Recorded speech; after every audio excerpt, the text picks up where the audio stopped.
I wish I knew this before I became an independent artist, a poet, a content creator, and an independent filmmaker.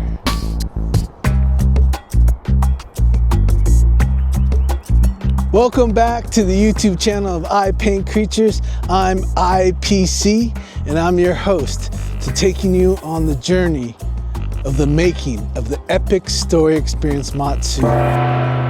We're broadcasting from the incredible Be-Well Forest up here in Northern California. It's the original Sherwood Forest where they shot the Robin Hood film.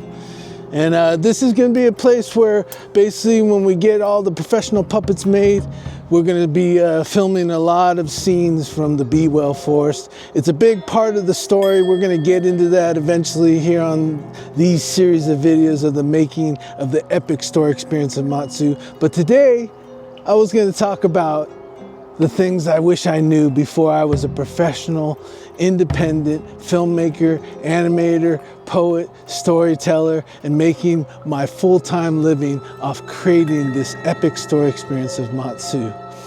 And what I wish I really knew was that my poetry, the creative writing and storytelling that I was going to do to create a fantastical story that was inside of me is also a poetic compass.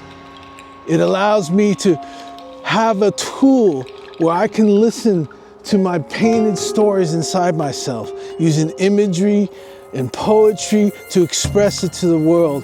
And it tells me who I am and where I am.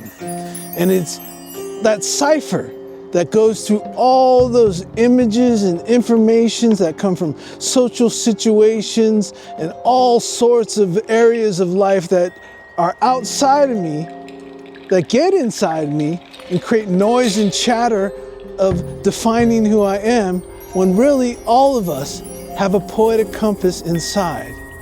And you see, in the story of Matsu, each one of these creatures, if you've seen the creatures on the channel or on my Instagram, you look at them, they have almost like a gemstone or an orb, like right between their eyes, where, you know, typically would be where your third eye is. And basically what that is it's called the story stone. And I discovered that when I was writing the epic story experience of Matsu.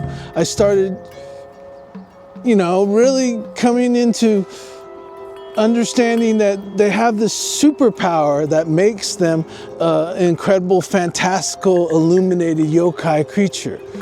So the story stone inside is the poetic compass. And I'm learning more and more about it as I write more about it. And I do that discovery writing where I just write the story of Matsu, and then I start to discover what's inside, you know, the foundations. You know, the symbolism, the parables, right? The base essence of these metaphors that come out of this fantastical story. And going back to the concept of painted poetic symphony, right? Painting is the images of your life existence.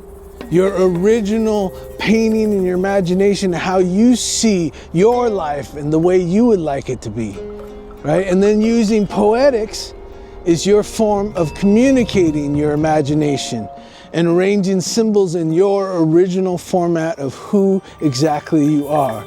And the symphony, it creates the physical movement in the world. It's what inspires me to create. So going back to the story stone, that's the poetic compass inside each one of these creatures. And it gets tarnished from the outside world, you know, from all the information and advertising and high technical communications that are always on top of us, or our socializing even with our families and people that are close to us.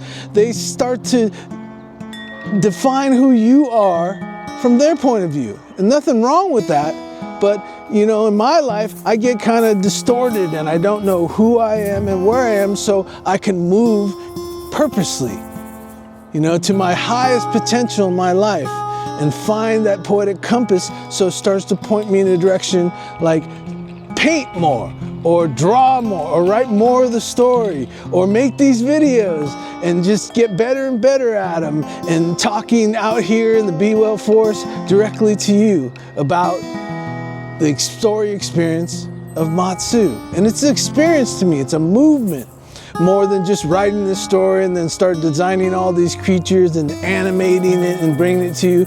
It's a way of bringing us back to our foundation. So, example of this in the story of Matsu is one of the main characters is Shigin. And he's a young boy who basically gets diagnosed after his father disappears with a deadly disease. And they put him in a hospital and they tell him he doesn't have much longer to exist on the earth, you know, and he's still a young boy, so he's still wondering what his purpose is and how he can reach his potential. But all the doctors and all the information in the hospital are your life's gonna end. There's no need to do anything else in your life because it's just gonna end. And it's an unknown illness or a dis-ease that he gets. And so he starts identifying with that. So he goes into his story stone, which no one else knows about. And he finds it through his imagination, his dreams first, his imagination, and then painting his imagination that it isn't right that he's here in the hospital and they're saying it's gonna end. He doesn't see it that way inside of himself. So he starts painting, writing stories, writing poems, and that's where the epic story experience of Matsu starts to come out. He starts describing this alternative yokai creature refuge called 96542. He starts describing all these creatures who have tarnished and lost their story stone. It's become all out of calibration. And then he has nightmares about a part of the story where it's about the Atamaka-kan. And the Atamaka-kan was one of the greatest yokai who ever lived, like one of the most amazing, creative, illuminated, deities to ever live. And he got caught up in this modern world. He got caught up in the industrial, the technological, that could basically, alter him. And he fell more and more into that kind of human world instead of his spirit, his strange spirit being a yokai. And he tried to put himself back together, and one day he couldn't transform back into the incredible yokai that was very elemental, very earth elemental, just like here in the Be Well Forest, right? He had all the supernatural powers of the yokai, and he couldn't transform back. And so he started using all this technology to try to rebuild himself and come back and of course, take his story stone so he knew his true purpose, his own painted poetic symphony inside himself. He tried to recalibrate it, but then he exploded and he wiped out all the spirit dimension here on earth, which is basically wiping out all the inspiration. So all the artists, creators, inventors, and then all the fantastical supernatural yokai couldn't exist, and they lost all their power. So Shigin, he has nightmares about this. But in the day, he recalibrates with his poems and his paintings, and he starts telling the fantastical side of the story experience of Matsu. He starts talking how the creatures are healing themselves by recalibrating their story stone and their poetic compass inside themselves to come back to their creativity and their wonder and their curiosity and their ability to go into their full potential as these creatures, to come back to earth and inspire the Einsteins and the Jimi Hendrix and the people who have changed this world in a way that is in a positive light. Right? Inspire them to take that leap to get to their potential and live their purpose through this life, which brings health and wealth and prosperity in each one of our lives. Also helps us make those decisions of, who should we create with? Who should we find to calibrate ourselves with? So we have a very, lots of ease in life, not dis-ease. We have a lot of ease and we know our purpose and we can come back to that.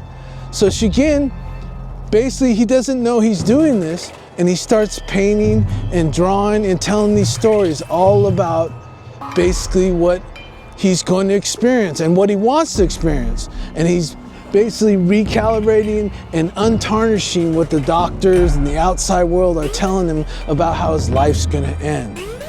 So eventually, one day, he just magically heals. And he goes home. And he gets to know his first yokai power, which is to talk to animals. So his two pets, Taiko and Ryo, they basically start talking to him, and he's like, he doesn't know really who's talking to him. And this is in my book Symphony. It's the novella, the graphic novel, that's a short graphic novel called Taiko Tale. And that's the first one that the Creature crew here in Northern California is going to animate, and we're working on right now. And the next videos coming up, you will meet some of the creators. One of the main musical directors right now, Cameron Scott. We're going to start doing live streams, showing the animation, having avatars so you can meet some of the creatures and basically get deeper and deeper into this making, and then reach out for support from all of you. Reach out to artists who want to collaborate on this, animators, musicians, filmmakers, storytellers, voice actors, and then we're going to put it all together and eventually get to the funky eye puppets, where that's the side of the story that is all the new Muppets, the funky eye puppets, the actual puppets that know the story real well and are going through this process that I'm going through, that I hope to share more and more with you.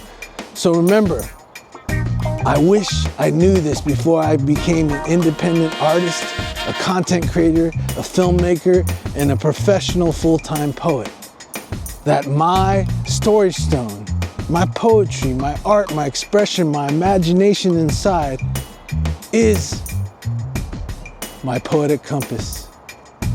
So we'll see you real soon. Keep tuning back in, hit that subscribe button, tell everyone else about this, and we're gonna start getting more interactive. We're gonna start having more things, live streams and different types of posts that are showing how we're doing hand-drawn animation in this era of AI, and really come from that organic form of making art together, supporting unity, and tuning all our painted poetic symphonies so we can live a prosperous, healthy, wealthy life.